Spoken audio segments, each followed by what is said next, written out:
entrepreneur, philanthropist, abolitionist, and known as the mother of civil rights in California, Mary Ellen Pleasant was one of the first Black women millionaires in the United States, preceding Madam C.J. Walker by decades.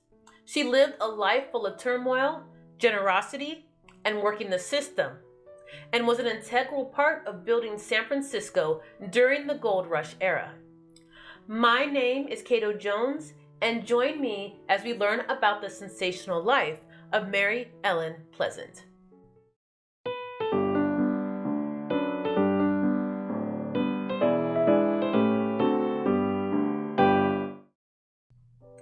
Mary Ellen Pleasant's origins are a bit of a mystery.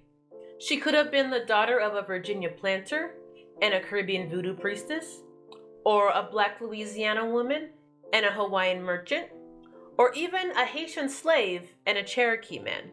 She could have been born a slave in Georgia or Virginia, or perhaps she was born free in Philadelphia. Maybe her birthday was August 19th, 1815, or 1812. A lot of her early life is muddled because of Mary Ellen herself, to please her audience or justify her behavior.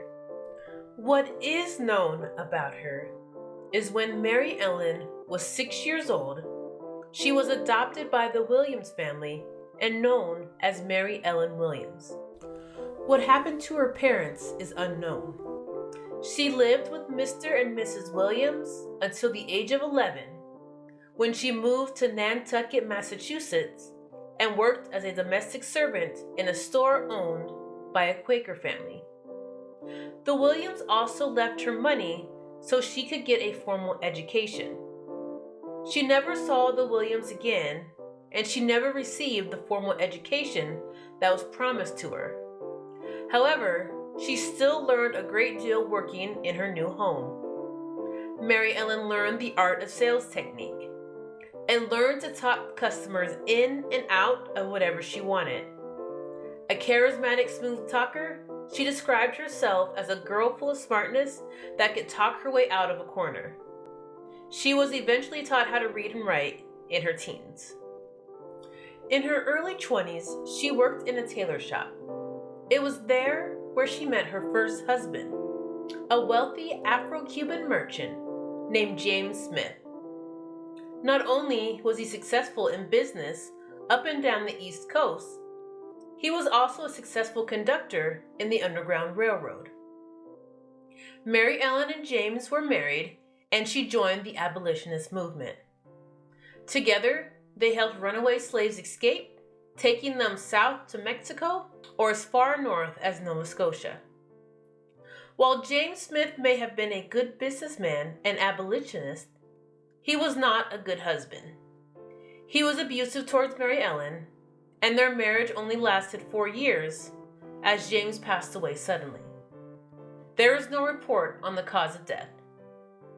Upon his death, he left her a substantial amount of money, about $45,000.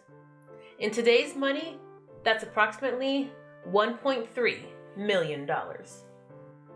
She continued her work in the Underground Railroad, where she once helped free a runaway slave named John Pleasance. He never made it to Canada or Mexico, but assisted her in her abolitionist work. They eventually fell in love and married. Shortly before marrying, they had a daughter named Lizzie. Mary Ellen and John became well known for their work by the wrong people. Several warrants were out for their arrest, and she narrowly escaped being arrested in New Orleans. It was time for the Pleasants to leave the East. The year was 1849, and rumors of gold and entrepreneurship in a small budding frontier town known as San Francisco seemed appealing. Mary Ellen and John left for California, leaving Lizzie behind with friends in Boston. They took the long way around, as they were still on the run, taking a boat that went down through Panama from New Orleans and up around Mexico, arriving in San Francisco 4 months later.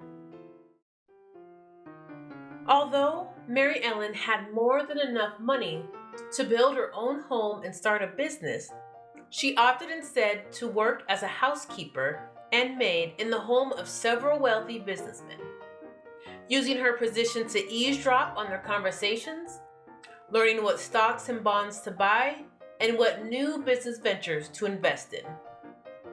She eventually became an investor in the Bank of California and a little-known bank called Wells Fargo.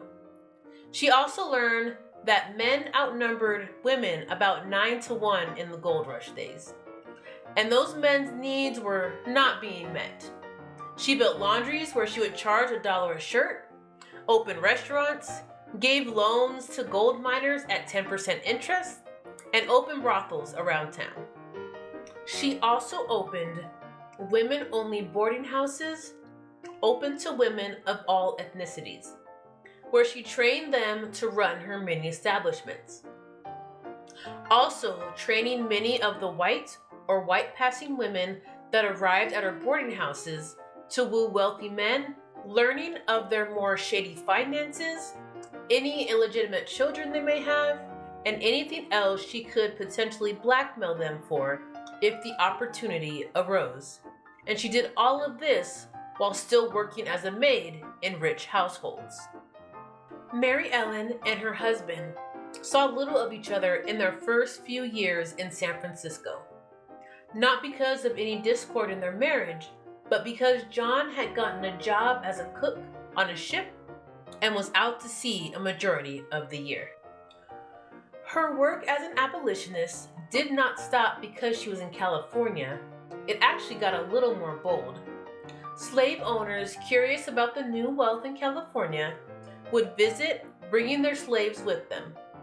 One of Mary Ellen's boarding houses was actually a safe haven for runaway slaves, helping them escape right under the slave owners' noses.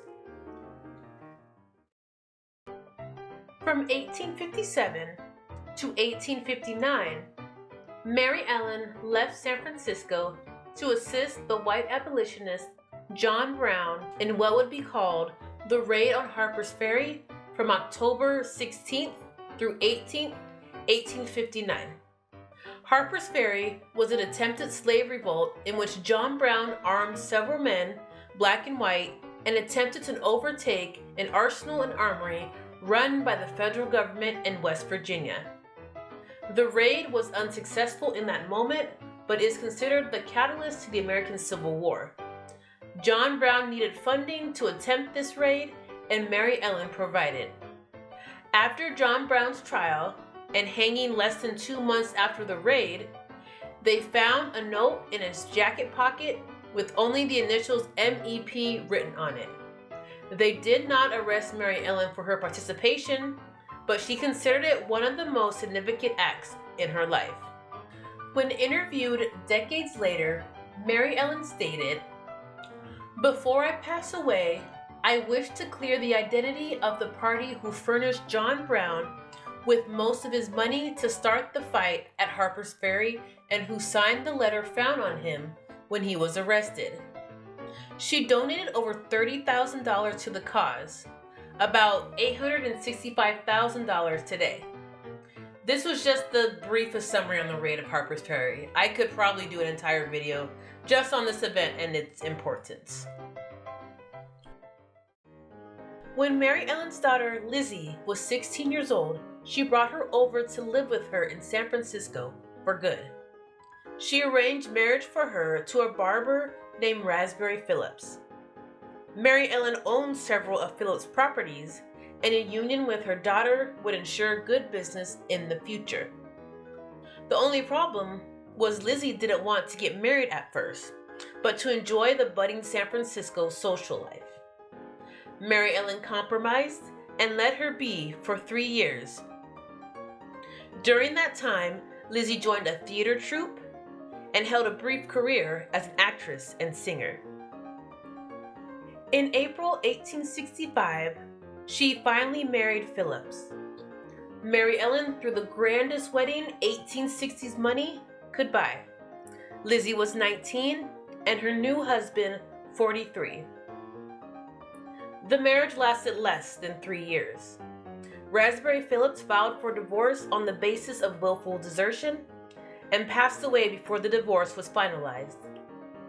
Mary Ellen had been in the process of acquiring some of Phillips' properties that would become her next mansion, but Lizzie sought to have those properties for herself as she had still been married to Phillips when he died. So Mary Ellen took her only child to court and won. A year later, another marriage was arranged for Lizzie to William Peck. In response, Lizzie placed a notice in the local newspaper that she was to elope with the local farmhand with the goal of humiliating her mother. She eventually did marry Peck, and the mother-daughter feud seemed to die down as far as the local news was concerned. That is until 1875, when Lizzie started forging her mother's signature on various documents. She gave the press a tragic story of how she was abandoned as a child in Boston, only to be forced into a horrible marriage against her will. The newspapers ate the story up as a way to question Mary Ellen's morals as a whole, and leaning into the stereotypes at the time that Black women were terrible mothers only capable of taking care of white children.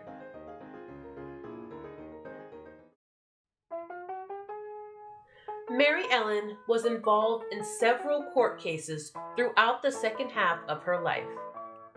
In 1866, she and two other Black women were kicked off a streetcar because of their race. She hit the railcar company where it hurt and sued them. The case lasted for 2 years and was eventually taken to the California Supreme Court. She won her case, and California legally banned segregation on public transportation. Depending on what newspaper you read in the late 1860s, Mary Ellen was either a respectable woman of Black San Francisco or Mammy Pleasant. The derogatory title of Mammy came from journalists twisting the testimony of a white woman who had worked for Mary Ellen years before, saying that she was like a mama to her.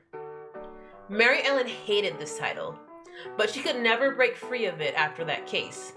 She would send letters that addressed her as Mammy Pleasant back to the sender unopened. To quote her, "I don't like to be called Mammy by everybody. Put that down. I'm not Mammy to everybody in California." They solidified her Mammy persona in another court case involving a senator, William Sharon, and his mistress, Sarah Althea Hill. Hill alleged Sharon had secretly married and then discarded her. Senator Sharon claimed he paid her $500 monthly to sleep with him, and there was never any union. Mary Ellen paid for Hill's legal bills, and she was a big part of both the plaintiff and the defendant's arguments. William Sharon's lawyers alleged that it was Mary Ellen who manipulated Sarah into drumming up these charges, that she was a voodoo witch who tried to poison his food, and that no self-respecting lady would ever divulge her secrets to a colored woman. Hill's lawyers claim that well-to-do white women had always confided in a mammy to keep their secrets. Mary Ellen hated both of these depictions. Sarah Althea Hill eventually lost her case, but the mammy or voodoo witch persona followed Mary Ellen for the rest of her life. At the beginning of the 1870s, Mary Ellen was financially successful enough to build both a cottage on the outskirts of the city and an expensive boarding house in downtown San Francisco near Portsmouth Square. The plantation-style retreat, known as Geneva Cottage, was used as a place that Mary Ellen and her friends and family could get an escape from the bustling city life for a bit and enjoy some leisure time. While the Gentleman's Boarding House, known for its impeccable service, delicious food, and expensive furniture, was used to host several of the city's wealthy businessmen and politicians. But as the 1870s waned, so did the patronage. The demographics were shifting as more families moved in. Over 20 years had passed since the hungry days of the gold rush. By the end of the 1870s, she was alone. Mary Ellen's husband, John, died from complications from diabetes in April 1877 and Lizzie died in August 1878 at the age of 32 from consumption. Some of the proteges Mary Ellen trained went on to marry rich investors, and she would use these marriages to her advantage. One of these marriages was Teresa Percy to financial investor Thomas Bell. Bell entered a partnership with Mary Ellen. Together, they made many investments and established several businesses that made them both very wealthy. Many of Mary Ellen's investments were put in Bell's name, as she still had the limitations of the era of being both a woman and black. She was also an advisor to him and recommended the marriage to Teresa, despite Teresa being 25 years younger than Bell. He agreed, and the couple lived at Mary Ellen's newly completed Octavia Street mansion. Their marriage was a platonic one. Teresa and Thomas Bell had no biological children, but with help from Mary Ellen, they adopted 9 children that mostly came from unwanted homes. Mary Ellen lived with them in the mansion. She could never shake the mammy persona that the news had given her, so instead she leaned into it, playing herself up as an elderly black servant in a rich white household, but in actuality she was running the show, including what Teresa wore and who they should associate themselves with. Everything fell apart in 1894 when Thomas Bell accidentally slipped off a balcony and fell to his death. The newspapers at the time took to the familiar trend of accusing Mary Ellen of having something to do with Thomas's death, either through physical or supernatural means. It was then revealed how tangled Mary Ellen and Thomas Bell's finances were. Teresa took Mary Ellen to court. However, the case never settled before Mary Ellen's passing in 1904. Years after her death, Teresa would consistently write in her journals about how evil and manipulative Mary Ellen had been towards her. You could say that Mary Ellen Pleasant lived rent-free in Teresa Bell's head, as she had lived rent-free in Mary Ellen's mansion for years. In 1899, Mary Ellen left the Octavia Street mansion, returning to her Geneva cottage for a time before selling it. She spent the last few years of her life in the care of her friend Olive Sherwood in a house on Filbert Street. She passed away on January 11, 1904, around the age of 89. Before her death, she requested that her tombstone contain the phrase, "A friend of John Brown." That request became granted in February 1965, 61 years after her death. Her Octavia Street mansion was eventually demolished. The only thing left standing are the eucalyptus trees that were planted in 1877. In 1972, they created a small park in her honor with a ground plaque. If you ever find yourself on the corner of Bush and Octavia Street in San Francisco, you can find the trees she planted and the plaque still standing today. Mary Ellen Pleasant was a complicated figure whose history has been muddled by sensational headlines and embellished stories. Her controversial nature of being both generous and manipulative, honorable and greedy, and stories of her being a kind old mammy or evil witch has left her largely forgotten when talking about other figures who existed around the same time, such as Harriet Tubman or Frederick Douglass. Gray morality doesn't make for a good figurehead, but it makes for a very interesting human being. Mary Ellen Pleasant's contribution to the Underground Railroad and civil rights in California should be remembered. Her presence in the high society of San Francisco, despite her race and gender, should be remembered. She was an entrepreneur and an abolitionist. As Mary Ellen put it herself, she was a girl full of smartness, full of charisma and wit, and most importantly, she was a friend of John Brown. A special thanks to the Sunnyside History Project for their help with this video. A link to their website is in the description below. My name is Cato Jones, and thank you so much for watching.